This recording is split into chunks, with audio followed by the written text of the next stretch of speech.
고양이는 정말 독립적인가? 그러니까 고양이가 독립적이다라는 얘기를 정말 많이 하잖아요. 그래서 오히려 고양이는 뭐 안 놀아줘도 되고, 고양이는 뭐 사회성이 떨어지고, 그래서 마치 고양이를 방치하시는 분들도 있잖아요. 그러면서 그게 마치 고양이한테 맞는 것처럼. 그런데 어떤 실험을 해봤더니 그렇지 않다. 고양이도 보호자와 애착 관계를 형성한다. 이런 조사가 나온 게 있어서 소개해드리려고 갖고 왔습니다. 고양이 수의사가 말하는 고양이 독립성에 대한 오해라는 이제 기사가 저번에 한번 데일리에 있었는데 네.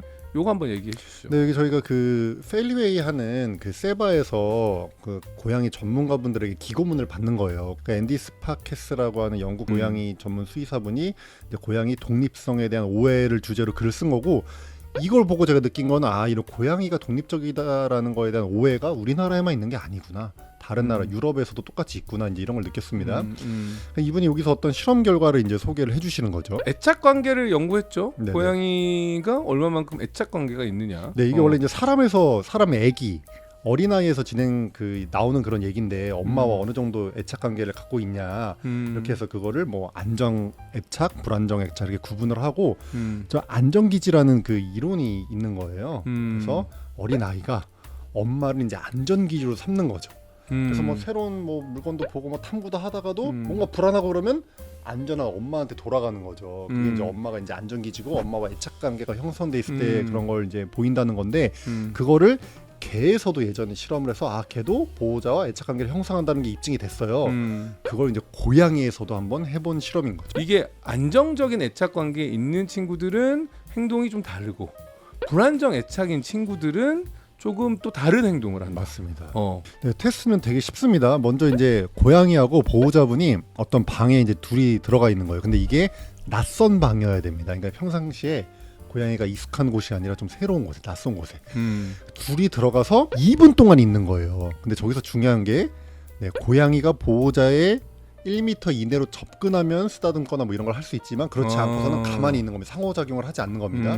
저렇게 2분 동안 있고, 그 다음에 보호자가 나갑니다. 보호자가 나가서 2분 동안 고양이만 낯선 방에 두는 거죠. 그리고 2분 뒤에 다시 보호자가 돌아왔을 때 고양이가 어떤 반응을 보이는지 그 행동을 평가해서 안정애착 그리고 불안정애착. 불안정애착은 다시 모호형, 회피형, 혼란형 이렇게 세 가지로 구분해서 평가를 하는 겁니다. 낯선 공간이어야 되는 게 아마 이게 제가 봤을 때는 전제인이다 보니까 고양이를 데리고 친구 집에 한번 가본다. 그렇죠, 그렇죠. 그러니까 친구 집에 가서 고양이랑 같이 2분 동안 있는 거죠. 친구네 방에서. 그렇죠. 그래서 고양이랑 보호자가 1m 이내로 접근하면 보호자가 이렇게 쓰다듬을 수 있다는 거예요. 위 그림처럼. 네. 근데 만약에 멀리 떨어지면 아무것도 하지 않아. 상호작용이라는 건 이름도 안 부르면 안 되고. 그렇죠. 아무것도 안 하는 거예요. 맞습니다. 그리고 나서 고양이 혼자 두고 나가는 거예요. 맞습니다. 그래서 고양이는 2분 동안 혼자 있는 거죠. 네. 2분을 지나서 다시 와봐요. 자기 고양이가 있는 공간으로.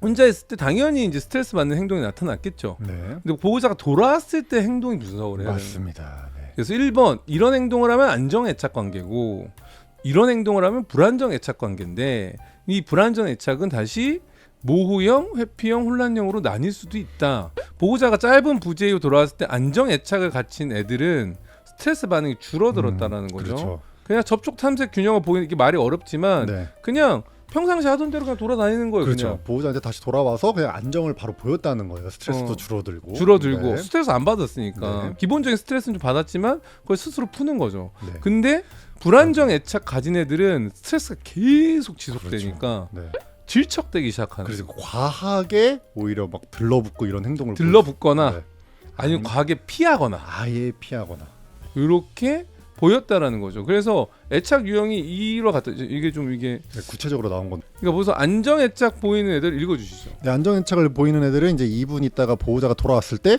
다시 보호자 접촉하고 상호작용을 하면서 이제 편안해진 거죠. 그래서 방도 탐험하고 이런데 이제 문제가 없는 거죠.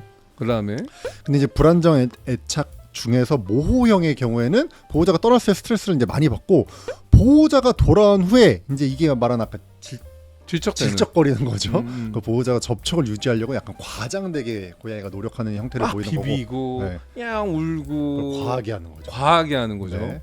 회피형, 불안정 중에 회피형의 경우에는 이제 떠날 때 힘들어하는 기색을 거의 보이지 않고 어. 돌아와도 거의 반응이 없었다. 그러니까 사실상 회피형 애착 관계가 크게 형성되어 있어 보이지 않는 거죠. 이거죠. 혼란형이 이제 약간 좀 애매하게 섞여 있는 건데 보호자가 돌아왔을 때 막 회피하는 것도 보였다가 두려움도 보였다가 이렇게 혼란스러운 형태를 이제 불안정 중에서 혼란형 애착이라고 합니다. 요게 아까 얘기했던 이번 테스트였다. 네. 고양이의 독립성이 얼마만큼 아이들이 잘 되어 있는지에 대한 거를 얘기하는 게 아닌가 싶네요. 그래서 이거 연구 결과에 따르면 이제 그 어린 고양이들, 새끼 고양이들 그리고 성묘들을 대상으로 조사를 했는데 양쪽 모두 한 3분의 2 정도, 뭐 64%, 66%에서 안정 애착을 보였다는 거예요. 그러니까 이게 고양이도 보호자하고 이렇게 안정 애착을 형성하는 경우가 많다. 그래서 고양이가 독립적이고 뭐 보호자 상관없이 혼자 사는 걸 좋아하고 혼자 있는 걸 좋아하고 이런 게 아니다라는 게 이 글의 핵심 메시지였습니다. 근데 이 원인이 뭘까?